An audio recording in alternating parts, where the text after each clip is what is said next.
Selamat pagi semuanya, saya Afifah. Salam sehat untuk kita semua. Pada video kali ini, kita akan membahas dengan tema TBC. Apa aja sih yang akan kita bahas pada video kali ini? Yang pertama adalah bagaimana gejala dari TBC tersebut, bagaimana penanganannya, bagaimana penularannya, serta bagaimana cara etika kita dalam berbatuk, dan juga bagaimana pengobatan dari TBC itu sendiri. Yuk simak terus ya videonya, jangan sampai ketinggalan supaya kita tidak salah dalam melangkah. Video ini telah terverifikasi oleh Dewan Pengurus Wilayah Persatuan Perawat Nasional Indonesia Provinsi Jawa Tengah. Tahukah kamu, satu kali batuk bisa menyebarkan jutaan kuman ke udara. Apalagi kalau batuk dilakukan sembarangan tanpa ditutup, tanpa etika, risikonya makin besar. TBC bisa menular lebih cepat, terutama di tempat tertutup dan penuh orang, seperti angkot, rumah, atau kantor. Padahal, mencegahnya bisa dimulai dari kebiasaan kecil. Etika batuk. Kenapa kita harus waspada saat batuk? Karena setiap kali batuk, kuman TBC bisa ikut keluar dari mulut dan hidung kita.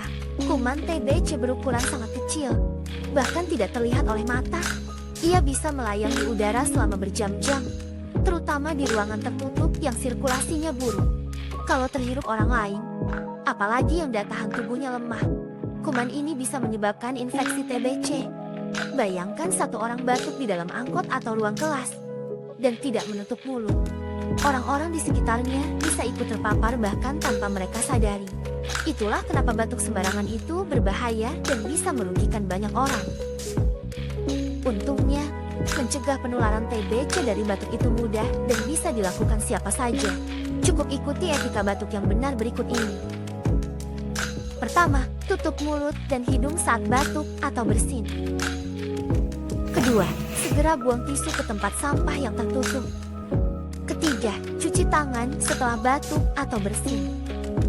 Keempat, kalau kamu batuk terus-menerus selama lebih dari beberapa hari, sebaiknya pakai masker.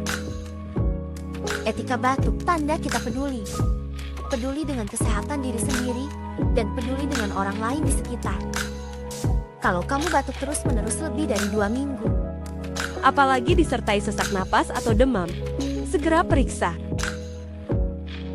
semakin cepat diperiksa, semakin cepat diobati, dan penularan bisa dicegah.